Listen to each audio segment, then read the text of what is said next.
આજની સ્ટેન્ડિંગ કમિટીની બેઠકમાં 24 દરખાસ્ત હતી, 2 પેન્ડિંગ રાખી છે વધુ અભ્યાસ અર્થે અને 1 નામંજૂર કરી છે. પેન્ડિંગ 9 નંબરની દરખાસ્ત હતી ગ્રીન અર્બન પોલિસીની, જેનું કાંઈ ડિટેલિંગ અમને પૂરું માહિતી અધિકારીઓ પાસેથી મળ્યું નહોતું, એટલે તેમના માટે એ પેન્ડિંગ રાખી છે.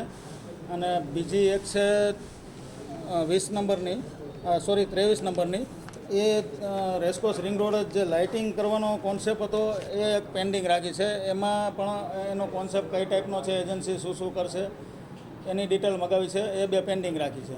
અને નામંજૂર પેડક રોડ અને કાલાવર રોડનું જીમનું જે સંચાલન છે, જીમ સંચાલન કરતી હતી, એમને ત્યાંથી રિવ્યૂ થોડાક ત્યાંના સ્થાનિક કોર્પોરેટરોના ખરાબ આવ્યા અને સ્ટેન્ડિંગ કમિટીને એવું લાગે છે એ 6,30,000 રૂપિયા 2 જીમના સંચાલનના વાર્ષિક કોર્પોરેશન આપતા હતા. તો એમાં સ્ટેન્ડિંગને એવું લાગી રહ્યું છે ક્યાંક ને ક્યાંક કે તેમાં વધારે પૈસાનો ટૂંકમાં ફાયદો કોર્પોરેશનને થાય. ટોટલ 89 કરોડના કામોની દરખાસ્તો આવી હતી, એમાં 2 પેન્ડિંગ અને 1 નામંજૂરને બાદ કરતાં અંદાજિત 80 કરોડ કે 85 કરોડ જેવું અંદાજિત કામ મંજૂર કરવામાં આવ્યા. એટલા માટે જ આપણે પેન્ડિંગ રાખ્યું છે કે 5 પદાધિકારીઓ અને પાર્ટીના આગેવાનોની સલાહ અને માર્ગદર્શન લઈને પછી આગામી દિવસોમાં એના માટે વિચારશું કે કરવું કે નહીં કરવું.